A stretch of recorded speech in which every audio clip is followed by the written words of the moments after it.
जब आज जीवन की ओर देखती हूँ तो कितनी गहरी सिमिलैरिटी दिखाई देती है।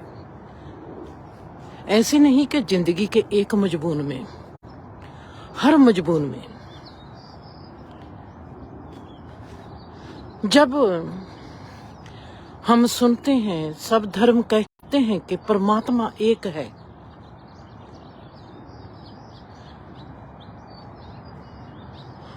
वो किस रूप से कहते हैं कि एक है?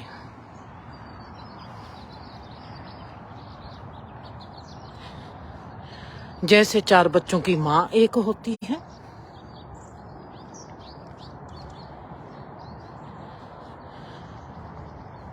जहां कहीं से भी कोई भी बच्चा जीवन में किसी भी माँ का हो, उसकी जो प्रक्रिया है, उसकी जो क्रिया है, वो एक होती है। जीवन को समझने के लिए एक सवाल उठाते हैं। हमने सदा सुना है कि परमात्मा एक है। कैसे एक है? किस रूप में एक है?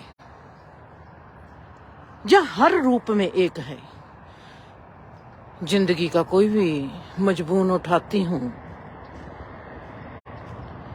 मुझको ऐसे लगता है कि ये तो राह मैंने देखी है। इतनी सिमिलैरिटी। पक्की सड़क पर चलती हूं वो ही चीज, कच्ची सड़क पर चलती हूं वो ही चीज, कच्ची पगडंडी पर चलती हूं वो ही चीज। ऐसे लगता है कि जो सड़क नहीं मेरा जीवन है। मेरे आगे दो राह आ गई, मैंने किस राह पर चलना है? जैसे जे मैं तय करती हूँ, मेरे आगे दो सोचें आ गई, मैंने किस सोच को अपनाना है? मेरे आगे दो भाव आ गए, मैंने किस भाव के तहत जीवन को जीना है? मेरे आगे दो प्रॉब्लम जागी, मैंने किस प्रॉब्लम्स को कैसे नजिठना है? हर चीज में इतनी गहरी एकता कैसे है? मतलब कि जीवन का हमको एक मजबून समझ में आ गया, हमारे लिए जीवन जीना बड़ा आसान हो जाएगा। कोई प्रॉब्लम किसी भी रूप में आ जाए, जब मेरे में सब्र आ गया, कोई भी गुण का, किसी भी गुण रूप ने मेरे में आके अपना घर बना लिया। ऐसे नहीं कि अगर मेरा स्वभाव है सब्र, कि मुझको परमात्मा में ही सब्र होगा, पैसे में ही सब्र होगा, मुझ में हर चीज में सब्र होगा। सब्र का गुण रूप मेरी हर दिशा में काम करेगा। अगर मैं अच्छा इंसान हूं, मेरा अच्छापन हर दिशा में काम करेगा, जीवन की हर सड़क पर काम करेगा, जीवन की हर राह पर काम करेगा। अगर मैं बुरा इंसान हूं तो मेरी बुराई जीवन की हर राह में कहीं ना कहीं से झलक दिखाई दे ही देगी कि मैं बुरा इंसान हूं। गुण रूपता परमात्मा को कहते हैं, हमने वो एक है। कैसे एक है? किस रूप में एक है? हर रूप में एक है। अगर वो हर रूप में एक है, आज तक मैंने सुना, जितनी मेरी समझ थी उस समझ के तहत बात करती हूं। हमने आज तक यही सुना, आप लोगों ने भी मेरी तरह ही सुना होगा, परमात्मा एक रूप है, हम सब एक रूप हैं। जहां पर आके आज मैंने डेफिनेशन चेंज करनी है, क्योंकि आज समझ आ गई है परमात्मा एक रूप में एक रूप नहीं है, परमात्मा बहुरूप में एक है। जिंदगी के कितने भी रूप क्यों ना हो, जिंदगी की कोई भी स्टेज क्यों ना हो, परमात्मा हर रूप में वो ही है। उसका कानून वो ही काम करता है। कच्ची राह पर भी वो ही काम करता है, पक्की राह पर भी वो ही काम करता है, सड़क पर भी वो ही काम करता है। घर की राह पर चलना है वो ही काम करेगा, परिवार की दिशा में चलना है वो ही काम करेगा। कैसे काम करेगा? परमात्मा है क्या? परमात्मा एक रूप है, बहुरूप में एक रूप है। जितनी मेरी समझ आई है मुझको जीवन की, हमारा होश जो है वो ही हर रूप में एक है। हमारा होश बहुरूप में एक है। होश, अगर हम कहें कि जो होश है हमारा, ये सबसे ज्यादा नजदीक है परमात्मा के।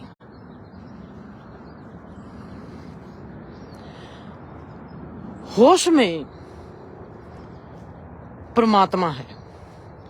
हम कितनी डिग्री होश में रहते हैं उतने हम परमात्मा में रहते हैं। चाहे हम घर में बैठे हो, कहीं पर भी बैठे हो, हमारा होश तय करेगा कि हमारी पहुंच परमात्मा तक कितनी है, हम कितने परमात्मा में रहते हैं। होश को, क्या आपको लगता है कि होश को किसी खास जगह की जरूरत है? होश को हमारी जरूरत है। होश को, मेरे होश को मेरी जरूरत है। आपके होश को आपकी जरूरत है। जितना हमारे में होश होगा उतना ही हमारे में परमात्मा होगा, समझ होगी, रोशनी होगी, ज्ञान होगा। हम उतने ही चेतन रूप होंगे। चेतन रूप को हम कहते हैं कि ये परमात्मा है। चेतन रूप में स्थित हो जाना, कहते हैं चेतन रूप का जब विस्तार हो जाता है वो गॉड डिमेंशन बन जाता है। डिमेंशन मीनिंग एयाम, एयाम मीनिंग विस्तार, विस्तार मीनिंग फला। हमको उसका फला दिखाई, उसका विस्तार दिखाई देना शुरू हो जाता है। डिमेंशन थोड़ा सा बड़ा अल्फाज लगता है। हम उस घेरे में चले जाते हैं जहां पर परमात्मा का विस्तार होता है, फला होता है। उसको हम रूबरू होकर देख सकते हैं। अवेयरनेस। क्रोध में अवेयरनेस कितनी है? प्यार में अवेयरनेस कितनी है? समझ में अवेयरनेस कितनी है? नफरत में अवेयरनेस कितनी है? हर चीज में परमात्मा है। वो बहुरूप में एक है। उसका एक रूप बहुरूप में एक ही काम करता है। किसी भी चीज को उठाते हैं, जितनी परमात्मा के नजदीक डेफिनेशन जाएगी अवेयरनेस की, जागरूकता की, उतनी कोई भी चीज उसके नजदीक नहीं जाती, सोच नहीं जाती, भाव नहीं जाता। हमारा अवेयरनेस होना, हमारी होश मंदी, होश मंदी को कायम रखने के लिए हमारे पास एक जंतर है, वो है हमारा ध्यान। ध्यान को एकाग्र करना है। ध्यान को हम एकाग्र कैसे करेंगे? आप कहीं पर भी चले जाओ, ध्यान के कभी भी हमारा ध्यान कभी भी एकाग्र नहीं होगा। जैसे आपने रील देखी है, ध्यान को एकाग्र करने के लिए हमको ध्यान को एक चीज देनी पड़ेगी। जिसमें मच्छी को पकड़ने के लिए लालच दिया जाता है, बच्चे को चुप कराने के लिए लालच दिया जाता है, वैसे ही ध्यान के लिए भी हमको ध्यान को एक लालच देना पड़ेगा। हमारा लालच होगा, ध्यान को एक मकसद देना पड़ेगा। हमने परमात्मा को पाना है या हमने रुपया पैसा पाना है? हमारा मकसद क्या है? हम काहे के लिए ध्यान लगाते हैं?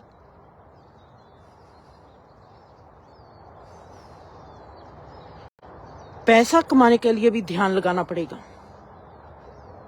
किसी भी चीज को पाना है हमको ध्यान लगाना पड़ेगा। ध्यान काहे के लिए लगाना चाहते हैं? उसके लिए मकसद होना चाहिए। जितना हमारा पक्का इरादा मकसद के लिए होगा उतना ही हमारा ध्यान लगेगा। ध्यान लगाने के लिए सबसे सुंदर विधि क्या है? जो कुदरती हो, जो कुदरती हमारे में काम करती है, वो है सुंदरता। सुंदरता किस चीज की सुंदरता? सुखी जीवन की सुंदरता, सुंदर औरत की सुंदरता, अच्छे मर्द के बल की सुंदरता। किस चीज की सुंदरता हमको एकाग्र करेगी? सुंदरता हमारे मन को थोड़े से पलों में ही, हमको पता भी नहीं चलता, आमान कर देती है। जब हमको कोई चीज सुंदर दिखाई देती है, उसका सुंदर लगने का कारण ही ये है कि हमको पता ही नहीं चला, हम मन से पार चले गए। जीवन में कोई भी चीज आपको सुंदर लगती है, उस सुंदरता को अगर आपने पकड़ लिया, उस पल को पकड़ लिया, जीवन की सबसे अच्छी चीज को हमने छू लिया। सुंदरता हमारे मन को एकाग्र नहीं करती, होश हमारे मन को एकाग्र करता है, ध्यान हमारे मन को एकाग्र करता है। हम कोई भी योग विधि अपनाते हैं वो हमारे मन को एकाग्र करती है। पर जो सुंदरता है ये हमारे मन को निर्विचार करती है।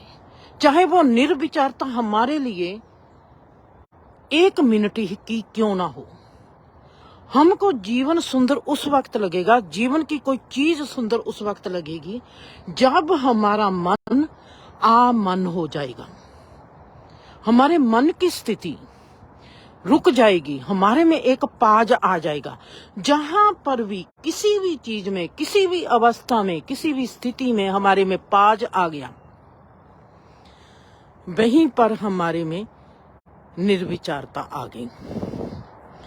निर्विचार स्थिति में हम सुंदर देखते हैं, सुंदरता देखते हैं। सुंदरता को देखने का हमारे पास मन नहीं होता, हमारे पास आमन होता है। हम मन के पार होकर जीवन की किसी भी सुंदरता को ग्रहण करते हैं। ग्रहण करने का जीवन में एक ही चीज है कि हमको उस वक्त मन से पार हो गए हम, चाहे हम अचेतन रूप में हो, चाहे हम चेतन रूप में हो। सुंदरता हमको उस वक्त ही पकड़ती है जब हम उसकी लयबद्धता के साथ एक होते हैं। लयबद्धता जहां पर आ गई वहीं पर सुंदरता हमको दिखाई देगी। लयबद्धता को देखने के लिए मन काम नहीं करता। मन है हमारा इंफॉर्मेशन सेंटर, जहां पर हमने इंफॉर्मेशन लेनी है। जे सड़क कहां पर जाती है, जे संसार क्या है, जे परमात्मा क्या है, जे रिश्ता क्या है, जे प्रॉब्लम क्या है, जे सोच क्या है, जे है हमारा इंफॉर्मेशन सेंटर। जानकारी लेने के लिए जानकारी घर, इसका सुंदरता के साथ कोई संबंध नहीं। सुंदरता का संबंध हमारे अस्तित्व के साथ है। जब हमारे भीतर की लयबद्धता किसी भी चीज की लयबद्धता के साथ एक होती है। हमारी लय दूसरी चीज की लय के साथ एक हो जाती है, वहां पर हमको वो चीज जहां हम अपने आप को सुंदर मानते हैं। सुंदरता किसी चीज का विषय नहीं है, सुंदरता हमारी स्थिति है, सुंदरता हमारी अवस्था है। उस लयबद्धता में जो हमारा अस्तित्व महसूस करता है, उस महसूसियत का नाम है सुंदरता। सुंदरता कुदरती विधि है हमारे भीतर सबके, जो हमारे मन को आमन करती है। इसमें मन एकाग्र नहीं होता, ये मन को छलांग लगा देती है और हम मन से पार चले जाते हैं, चाहे 1 मिनट के लिए जाएं, क्योंकि हम सब आत्मिक जीवन जीने वाले आत्मिक प्राणी हैं। हम गहरे से अपने होश को देखेंगे, ये सब कुछ हमारे भीतर घटित हो रहा है। होश हमारा क्या है? होश हमारा एक रहस्य है, जिसके तहत हमारा जीवन ही नहीं चलता, जिसके तहत हम खुद चलते हैं। होश के तहत ही हमारा जन्म है, होश के तहत ही हमारी मौत है। होश के साथ जब हम एक हो जाते हैं, तब हमको पता चलता है कि हम जिस आयाम में, जिस डिमेंशन के काम करते हैं, वो है आत्मिक डिमेंशन, अस्तित्व डिमेंशन। मैंने 2 डिमेंशन की जहां पर बात की है, एक है आत्मिक और एक है अस्तित्व। आत्मिक जो डिमेंशन है, यह है हमारा सबका व्यक्तिगत, और जो है अस्तित्व, यह है हमारा सबका एक।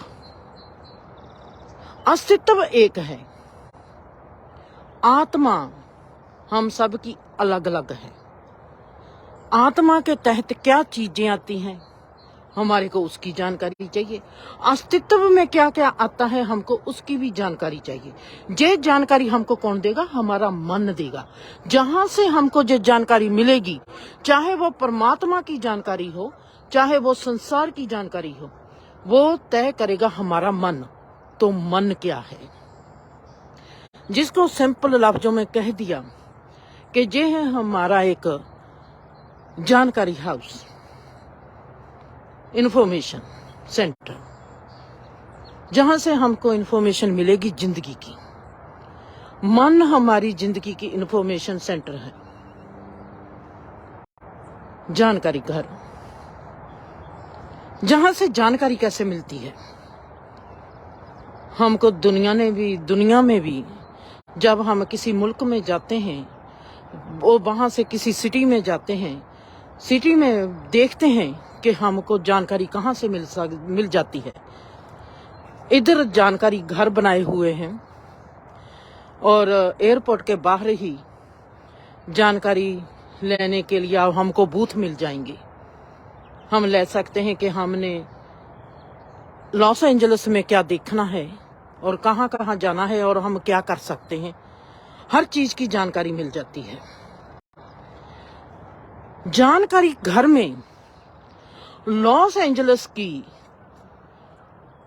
कैलिफोर्निया की और यूएसए की जैसे सब जानकारी मिल जाती है, वैसे ही हमारे मन में, हमारा मन जो है, ये हमारे जन्मों जन्मों की जानकारी का केंद्र है।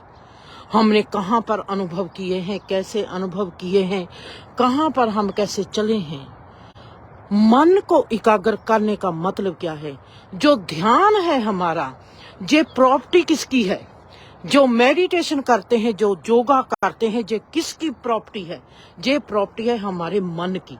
ये प्रॉपर्टी हमारे अस्तित्व की नहीं है, ना ही ये प्रॉपर्टी हमारे धर्म की है, ना ही ये प्रॉपर्टी हमारी आत्मा की है, ना ही हमारे दिल की है, ना ही हमारे चित्त की है, ना ही हमारे ज़मीर की है, ना ही हमारी जो हम कहते हैं हमारी वेल पावर उसकी है। ध्यान, योगा, जो कुछ भी प्रॉपर्टीज हैं, जायदाद हैं, ये है हमारी मन की। धर्म किसकी प्रॉपर्टी है? जो तो हम धर्म को देखते हैं, ये सब धर्म तो हमारे मन की ही प्रॉपर्टी है, जो हमारे मन को सेध देते हैं।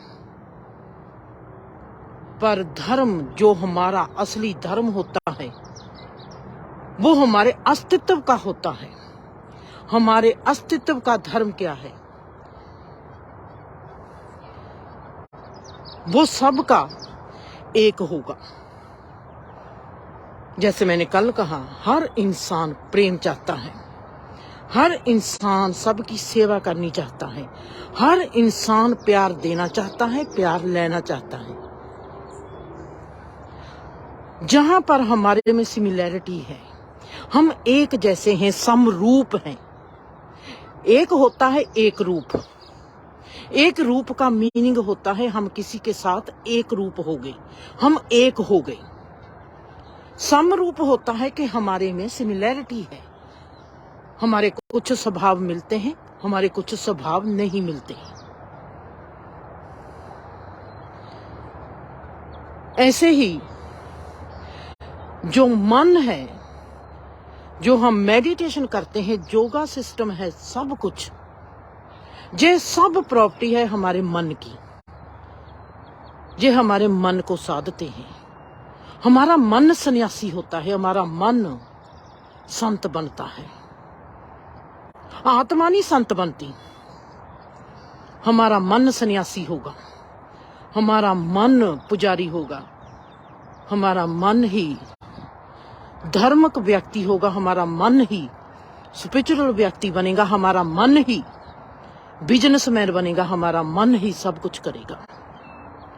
ये मन की प्रॉपर्टी है। मन हमारा जानकारी हाउस है, हमारे अस्तित्व का। जब से हम पैदा हुए हैं, सदियों से, आद से, मन के हिस्से आती है 8 सिद्धि नवनिधि। मन के हिस्से आता है संजोग विजोग। मन के हिस्से आते हैं हमारे कर्म के लेखे जोखे। सब कुछ कर्म के अधीन है। कर्म को साधना है, मन को साधना है। मन सदेगा तो कर्म सदेगा। मन से सब कुछ चलता है। मन के पास एक सबसे गहरी विधि है, जो है सुंदरता।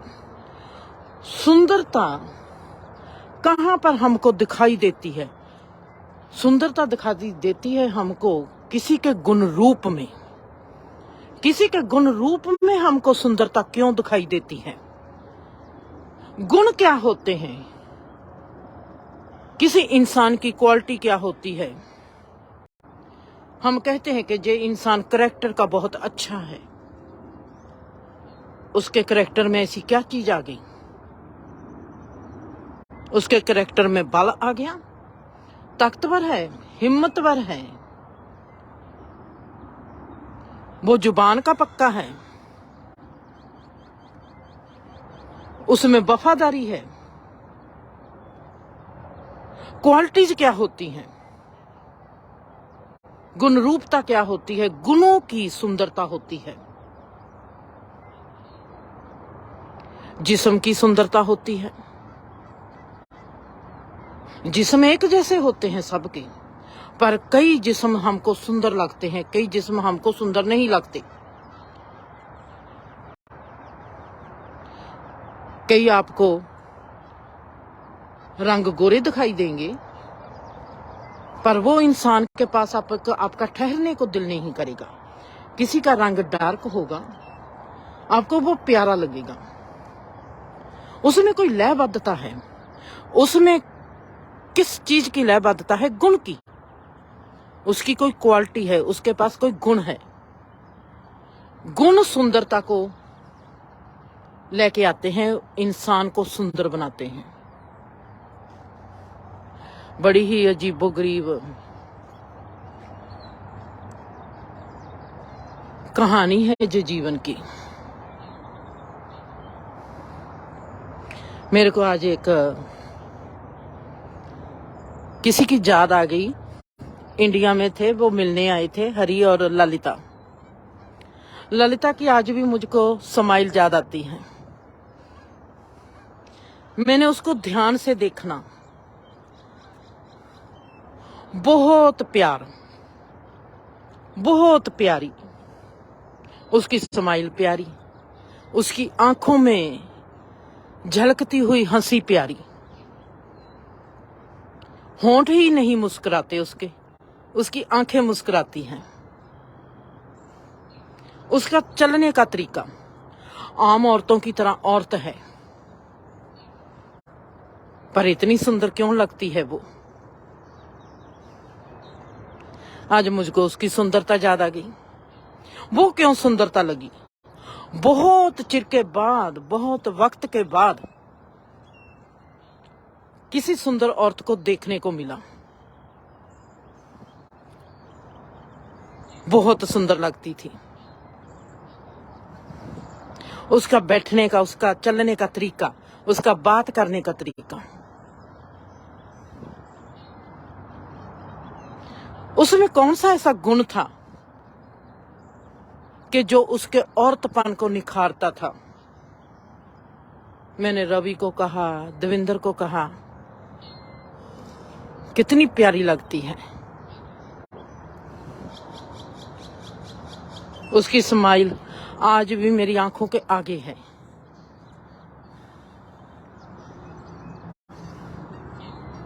लयबद्धता, गुण की सुंदरता, गुण था उसके पास।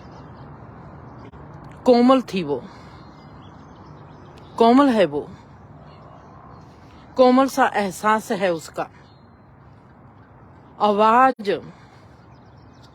आंखें, कान, उसका एक लयबद्धता में है। इसका मतलब है कि उसके पास कोई एक क्वालिटी नहीं, उसके पास 2-3 क्वालिटीज हैं जो उसको सुंदरता बनाती है। सुंदरता हमारे को खींचती है। सुंदरता सदा चेहरे की नहीं होती। चेहरे हम सबके एक जैसे हैं और उस पर शोभायमान होती है हमारी सुंदरता, हमारी क्वालिटी, हम कैसे हैं। इंसान को सुंदर बनाता है उसका स्वभाव। जहां पर भी सुंदरता होगी, गुणों की सुंदरता होती है। और जहां पर भी सुंदरता होती है उसमें एक लयबद्धता होती है। लयबद्धता के साथ जब हमारा मन लय होता है, जुड़ता है, वो चीज हम उसके साथ जुड़ गए, इसलिए मन एकाग्र हो गया, इसलिए मन आमन हो गया, क्योंकि हमारी उस चीज के साथ लयबद्धता हो गई और हम मन को भूल गए, मन से पार हो गए। एकाग्र मन होता है किसी विषय के साथ, आमन होता है किसी में समा जाना, किसी में लोप हो जाना, किसी के साथ एक हो जाना। मन लगा देता है छलांग। ध्यान रखने के लिए, ध्यान को कायम करने के लिए एकाग्रता पहला कदम है, पर ध्यान लगाने के लिए आमन होना रास्ते में नहीं आता।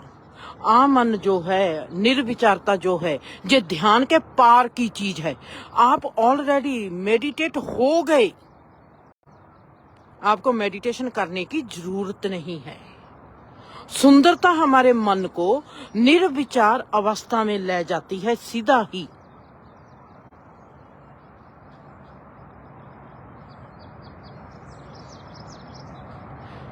मेडिटेशन, योगा, ध्यान कोई भी हमारी धार्मिक क्रिया है, चाहे जप तप पूजा पाठ है, ये सब प्रॉपर्टी है हमारे माइंड की। इस माइंड में 3 तरह की प्रॉपर्टी होती है। इसमें आने वाले वक्त की भी प्रॉपर्टी होती है, इसमें वर्तमान की भी प्रॉपर्टी होती है और हमारे बीते हुए वक्त की भी प्रॉपर्टी है। हमारा मन किस किस्म का है, हमारे मन में जागरूकता कितनी है। ध्यान जो है ये हमारी उस प्रॉपर्टी को एक्टिव करता है। निर्विचार जो है वो उस तमाम प्रॉपर्टी के साथ एक कर देता है। हम जान जाते हैं कि हमारा आने वाला वक्त, हमारा बीता हुआ वक्त, हमारा वर्तमान वक्त कैसा है, हमको समझ आने लगती है।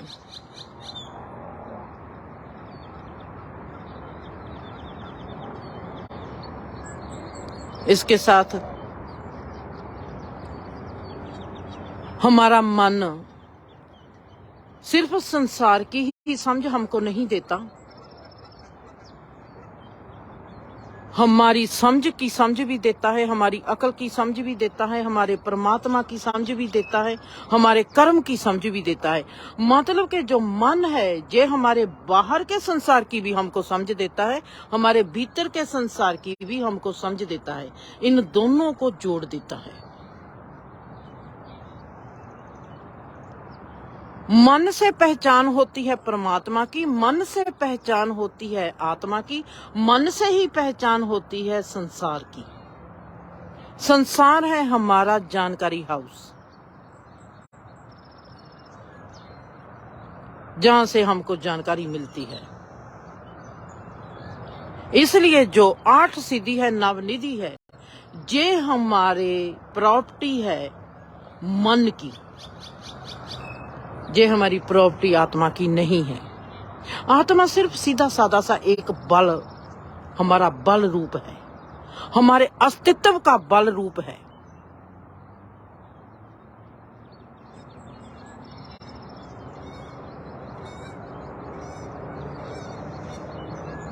हम मन को साधते हैं, हमने कभी आत्मा को नहीं साधा। आत्मा सदी हुई है, आत्मा जागती है। जैसे जैसे मन जागता है, मन साधता है। जिसने मन को साध लिया वो साधु बन गया। जिसने मन के रहस्य को समझ लिया वो संत बन गया। जिसने मन की गणित को बिठा ली, जिसको मन की गणित की समझ आ गई वो ऋषि बन गया। जिसने मन को मौन कर दिया वो मुनि बन गया।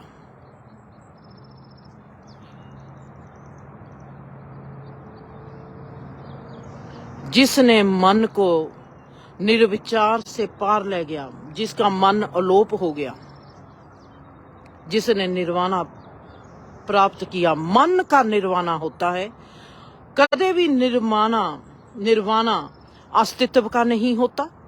ना ही निर्वाणा होता है आत्मा का, ना ही निर्वाणा होता है बुद्धि का, निर्वाणा होता है मन का। समाधि लगती है मन की। जब मन निर्वाणा अवस्था में पहुंच गया तो वो हो जाती है परम अवस्था। परम अवस्था के बाद हमारा जीवन और हो जाता है। वहां से कोई पीर उठता है, वहां से कोई पैगंबर उठता है और वहां से कोई अवतार उठता है।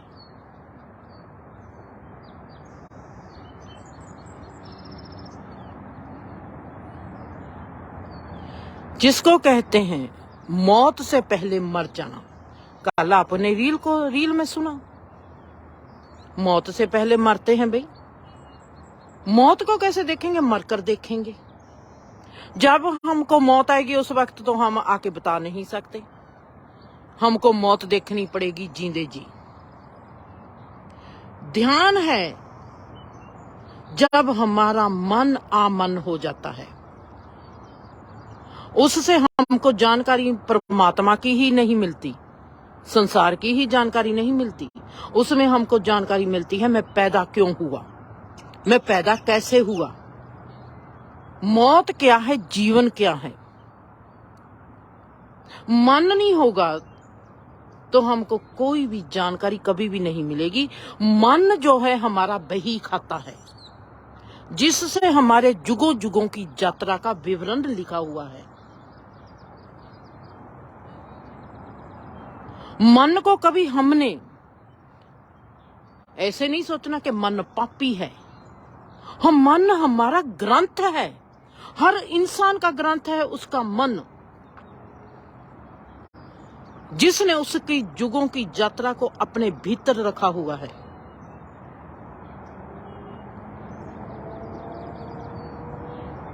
मन को साधना है, मन से वो जानकारी हासिल करनी है। जो जानकारी मन से हासिल कर लेते हैं उनको ही हम ऋषि मुनि पीर पैगंबर कहते हैं। वहीं से ग्रंथों की सृजना होती है। सपोज कर लो मेरा मन सद गया, मैंने कोई जानकारी लिखनी है, मैंने जो जीवन में जिया, जो मेरे एक्सपीरियंस थे जन्मों जन्मों की, मौत का एक्सपीरियंस, कितनी बार कितने जन्म हमने लिए। अगर 84 लाख जन्म लिए हैं तो 84 लाख मौत भी तो हुई है। अगर 84 लाख मैंने रूप रंग आकार को देखा है तो 84 लाख बार मैंने निराकार आरूप रंग को भी देखा है। मैंने रूप की बात तो कर दी, मैंने अरूप की बात का जिक्र नहीं किया। मैंने रंग की बात तो कर दी, मैंने आरंग का कभी जिक्र नहीं किया। मैंने आकार की बात कर दी, निराकार की बात मैंने की नहीं। मेरा वो एक्सपीरियंस कहां है? अगर मेरा मन रूप रंग आकार को देखता है, मेरे को ध्यान रखना पड़ेगा उस रूप रंग आकार के पीछे ही आरूप आरंग और निराकार छुपा हुआ है। कोई भी आकार बनता है निराकार तो बनता है। किसी भी रंग की उपज होती है, रंग तो होती है। जिंदगी इतनी सीधी सादी आगे खड़ी होती है, हम कह देते हैं कि वाह ये कैसे हो गया। जीवन हम देखते हैं 1%, जैसे है एप्पल। एप्पल की ऊपरली छिलक जो होती है, उतने जीवन को हम जानते हैं। बिचला जो गुद्दा होता है हमको उसकी समझ नहीं। जो उसके भीतर फिर बीज होते हैं 6 या 8, हमको उनकी समझ नहीं। वो बीज को जब हम काट देते हैं, कभी देखा है? एप्पल के भीतर की चीज जो हम निकाल कर रख देते हैं।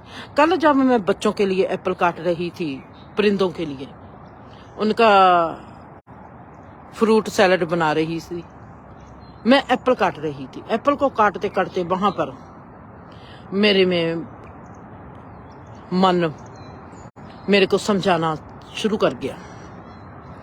कहता है एप्पल को देखती चली जा, एप्पल को देखती चली जा।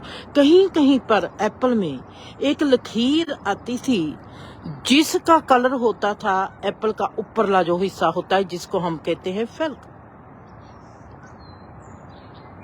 कहीं पर ऐसी ऐसी एक लाइन हल्की सी आती थी और वो बहुत सुंदर लगती थी। ऐसे हल्की लाइन हो नहीं सकती, और मैं कैसे सोच लूंगी कि ये वैसे ही है जैसे लोग सोच देते जो तो नॉर्मल है, एप्पल में ऐसे ही एक लकीर आ गई, एप्पल ऐसा ही है। क्यों भैया एप्पल ऐसा है? मैं मानती नहीं कोई चीज ऐसे ही हो जाती है। अगर उसमें लकीर है, एप्पल में छोटी सी गुद्दे में लाल सी लकीर है, लाल सा गुद्दा एक लकीर लाल को लेके हुआ है, उसमें कोई जरूर रासायनिक तत्व है। उसमें एप्पल के लिए कोई ना कोई चीज ऐसी जरूर छुपाई हुई है परमात्मा ने, और मैं उसको पकड़ती हूं। मेरा एप्पल काटना मुझको एप्पल की यात्रा में ले जाता है। कितना का हम जीवन को जानते हैं, एप्पल की ऊपरली परत जितना। जबकि एप्पल को हम खाते हैं, परत को चाहे हम छिल ही दें, पर बीच का गुद्दा हम खाते हैं। वो गुद्दा जिसके भीतर फिर बीज होता है, गुद्दा इंसान के भी काम आता है, इंसान का पेट भरता है। उसके भीतर की जो लाल लाइन है वो क्या काम आती है?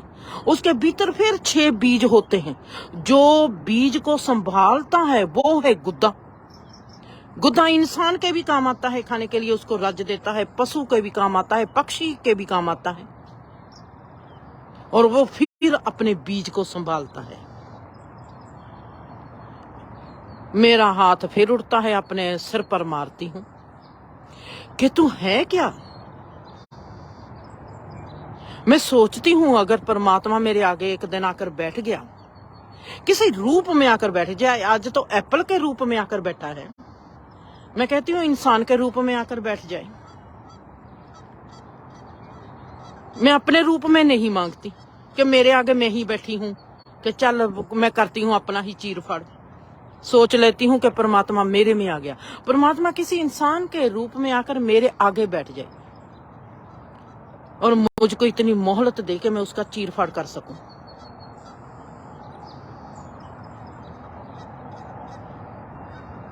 जो लाल परत है एप्पल में,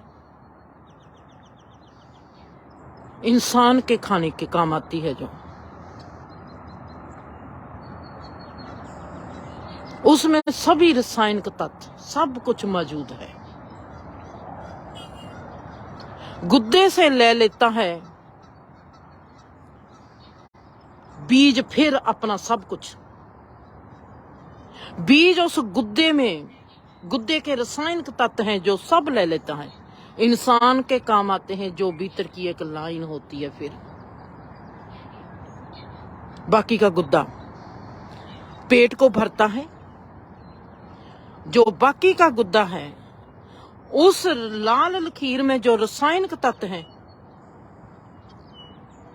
उसको पचाने का काम करता है, कुदरती रूप में ऑटोमेटिकली। ये जो प्रोसीजर है चलता जाता है, चलता जाता है।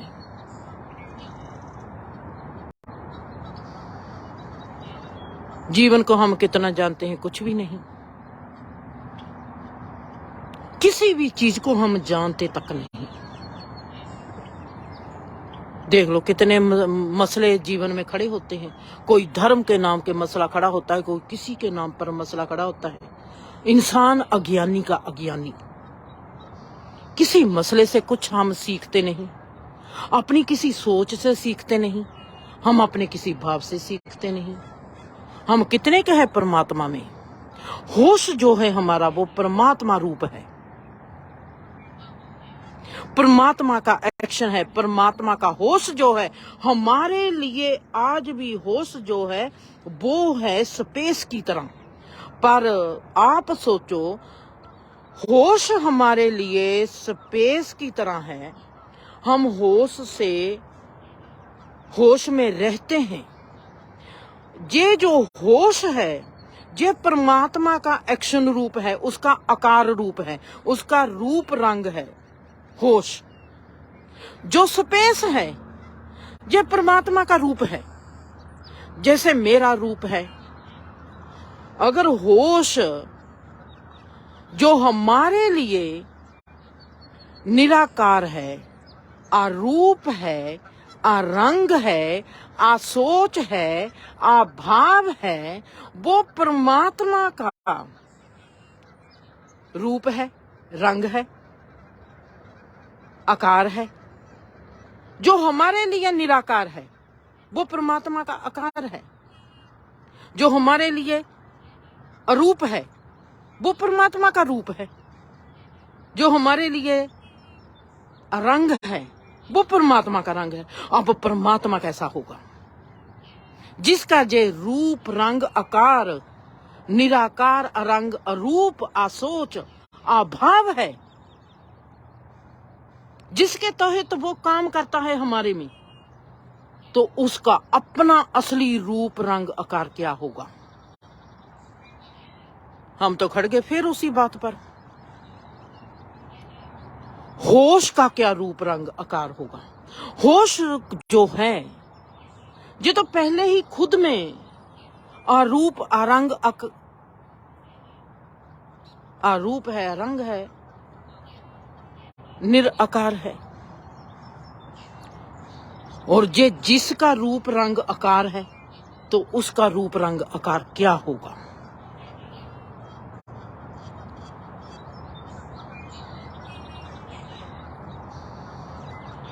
वाओ!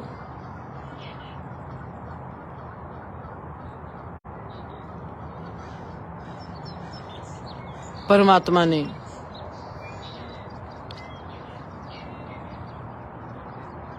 इस चीज का एक्सपीरियंस दिया मुझको रात।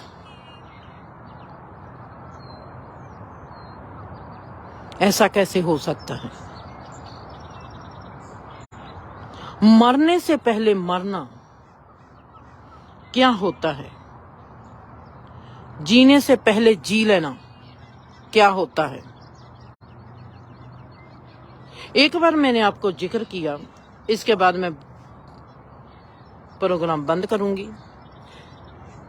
मैंने एक बार आपको जिक्र किया, जब मैं गिरने लगती हूं, गिरते गिरते ही मैं अपने आप को बचाने लगती हूं। जब मैं सोने लगती हूं,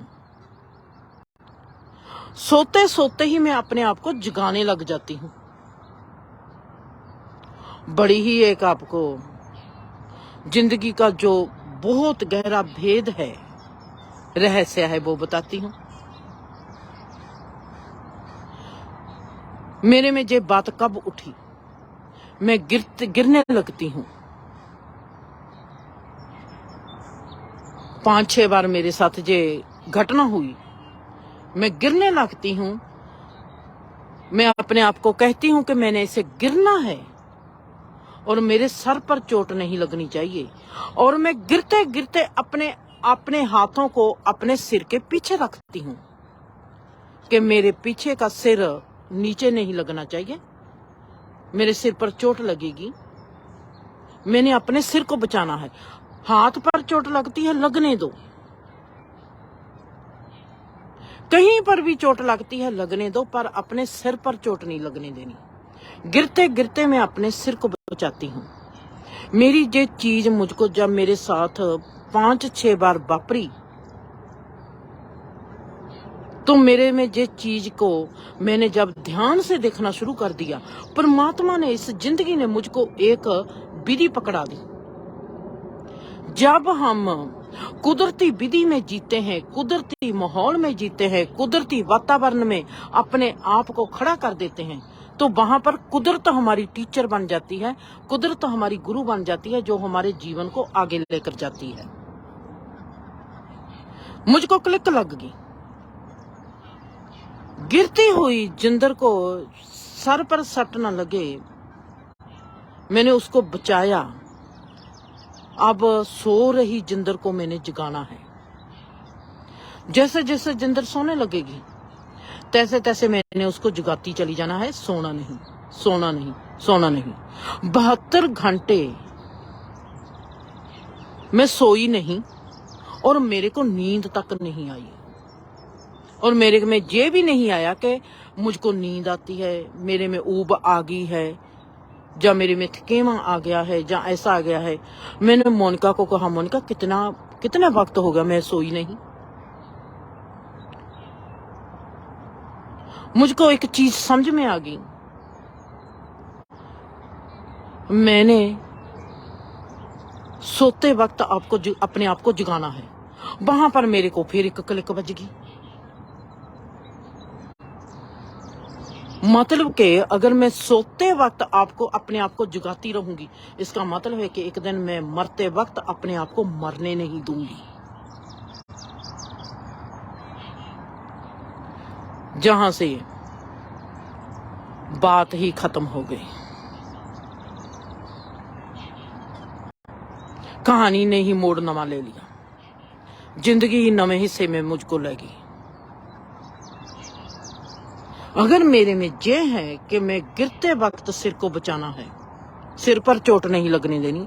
आज मेरा जीवन ऐसे है कि जिंदर सो रही है पर मैंने उसको जगाना है, सोने नहीं देना। आने वाला वक्त मुझको कैसे लेके जा रहा है, ऐसे तरह ही हमारा जो अवेयरनेस होती है आने वाले वक्त के बारे में बताती है और बीते हुए वक्त के बारे में बताती है। हमारा जीवन कैसा भी क्यों ना हो, हम जीवन के किसी भी डिमेंशन में क्यों ना काम करते हो, चाहे हमने परमात्मा को पाना है, चाहे हमने किसी पदवी को पाना है, हम जीवन के किसी भी रुख में खड़े हुए, हमारे लिए एक ही काम सबसे ज्यादा जरूरी है, अवेयर होना, होशमंद रहना। जो मर्जी करो जीवन में होशमंद रह के करो, वहीं से जीवन आपके लिए फुलवाड़ी बन जाएगा और जीवन आपको वहीं पर ले जाएगा जहां पर आपकी मंजिल है, आपके इस जन्म की,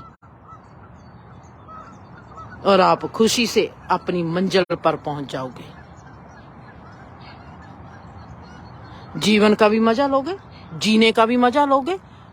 हर चीज आपके कदमों में आपका इंतजार करती हुई मिलेगी। आप अपने आप में पीर भी होगे, फकीर भी होगे और अमीर भी होगे। खुश रहो, आबाद रहो, हंसते रहो, बसते रहो।